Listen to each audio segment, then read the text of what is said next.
Good day to you. Good day to you. I'm Marv, and I'm clearly in the car. And so we're going to call this segment Marv in the Car. Lately, I've been kind of thinking about the fact that, there are certain lessons that, you're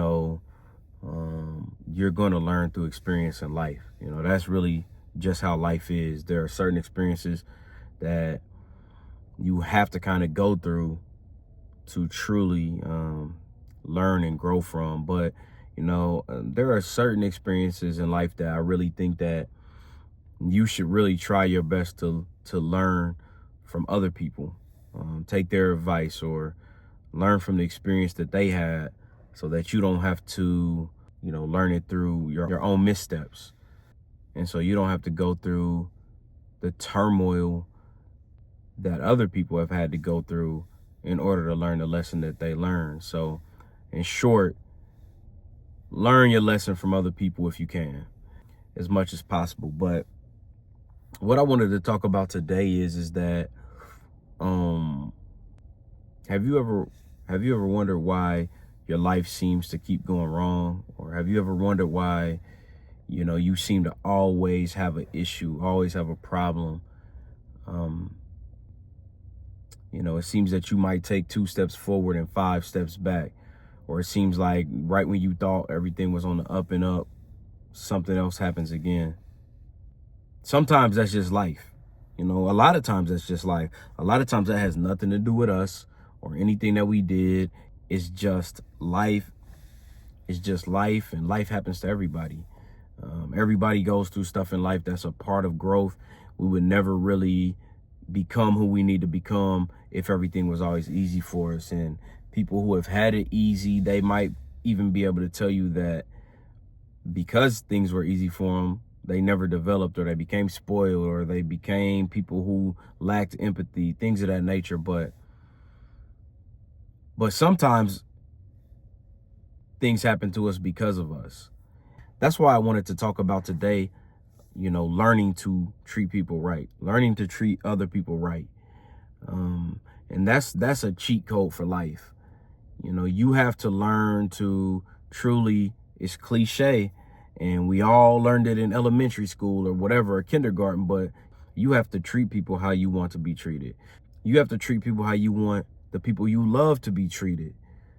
It's so counterintuitive and so backwards to think that you can treat other people a certain way but expect that your life will go well, or to have the expectation that people will treat the people you love well. And I think that people get this twisted all the time. It's like they are good to their family or their mom or dad or their siblings or their cousins. They're so good to them. They make sure they have everything they need. They're always dependable, but they think it's okay to treat somebody else without dignity or without respect. Or that they can do them dirty, and they don't see the error in that. So what I wanted to say today is that if for whatever reason that things go wrong in your life, or you find yourself in a situation every here and there, and that you can't seem to get up on the up and up, examine your life to see how you're treating people. Yeah, you might be treating most people right.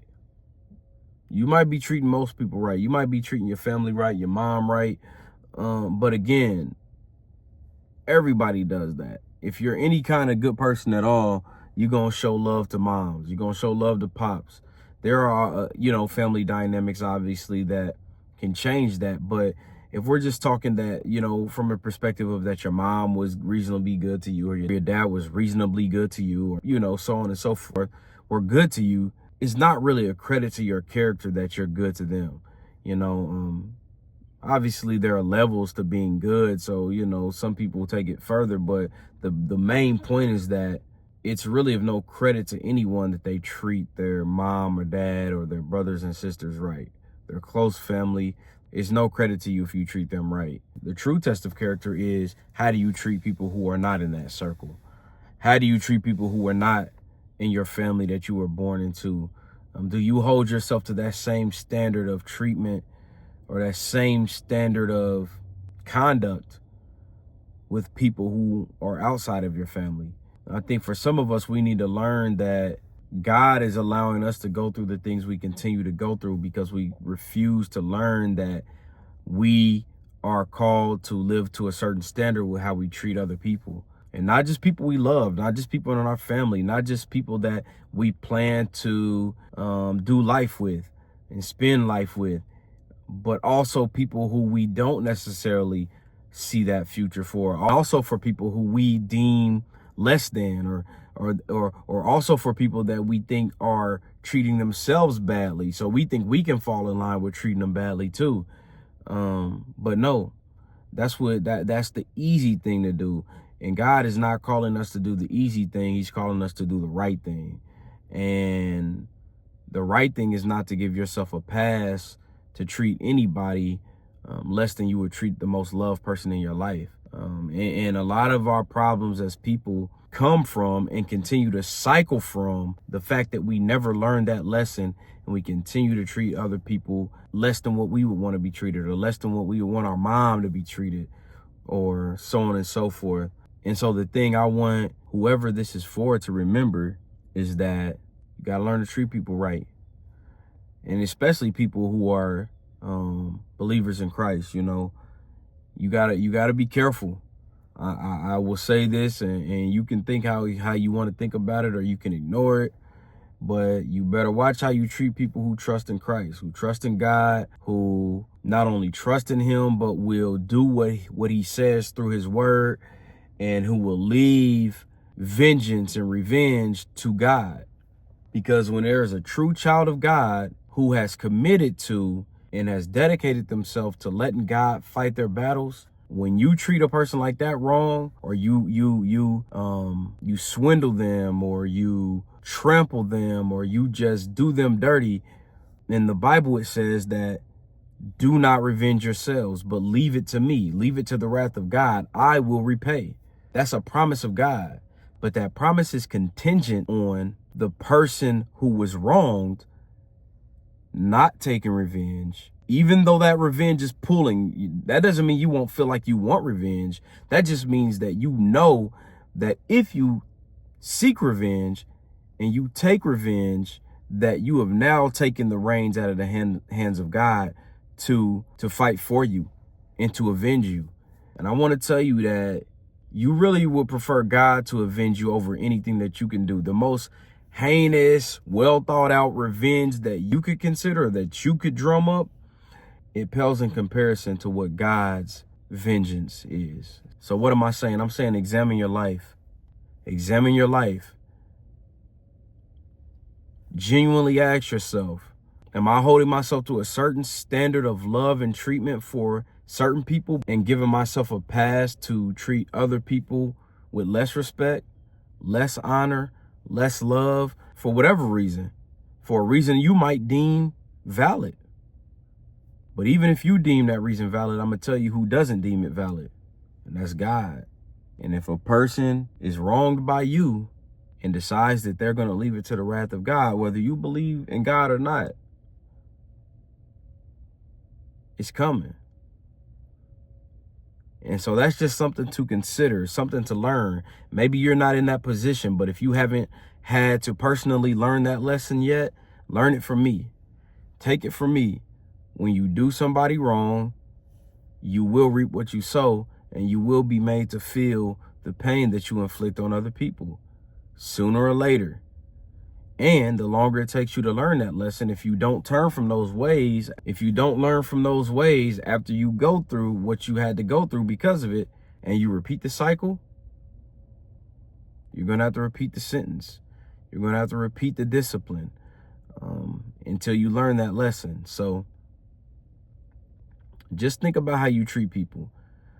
Take all passes off the table. Revoke every pass you've given yourself that tells you that you can treat somebody less than what you would treat the most loved person in your life for any reason. Because even when you give yourself a pass, God's not giving you a pass. And I'm not a person who believes in karma, but I do believe in God. And I do believe in his intentionality, and I do believe in the promises that he put in his word. And I've seen it with my own two eyes. I've been the recipient of it, and I've seen God move on my behalf. And it's intentional.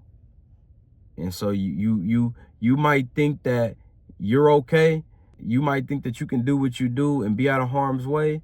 But if you know you doing somebody wrong, and if you know you doing dirt, and if you know you doing some stuff you shouldn't be doing, or if you know you are treating somebody with less than the dignity and humanity that you would expect for yourself, or respect your closest loved ones to be treated with, truly examine that. Don't give yourself a pass. Don't justify anything, but ask yourself truly and honestly, are there people in my life that I am treating wrong and thereby putting myself in the path of the wrath of God? Are there people in my life that I am treating wrong and thereby putting myself in the path of the wrath of God? Because God promised that. And that means when a person says, God, these people hurt me, this person wronged me, this person is putting me through unjust treatment, and I'm hurt by it, and I want revenge, and I want to move on it, but because you told me not to, God, you told me not to move, and you told me not to react, you told me not to take revenge, and I'm going to heed that. And the moment that person commits to that and leaves it to God to repay, you are now officially in the path of the wrath of God. And that is a path that God promised to make good on. And because of that, you will reap what you sow. So it's important to learn from me, or learn from whoever you need to learn from, this particular lesson in life. Treat people how you want to be treated, and treat people how you would want your closest loved ones to be treated. Otherwise, there will be some hard lessons to learn, but learn them from me instead. That's all I got to say. I'm going to catch you in the next one. But until then, I'm gone.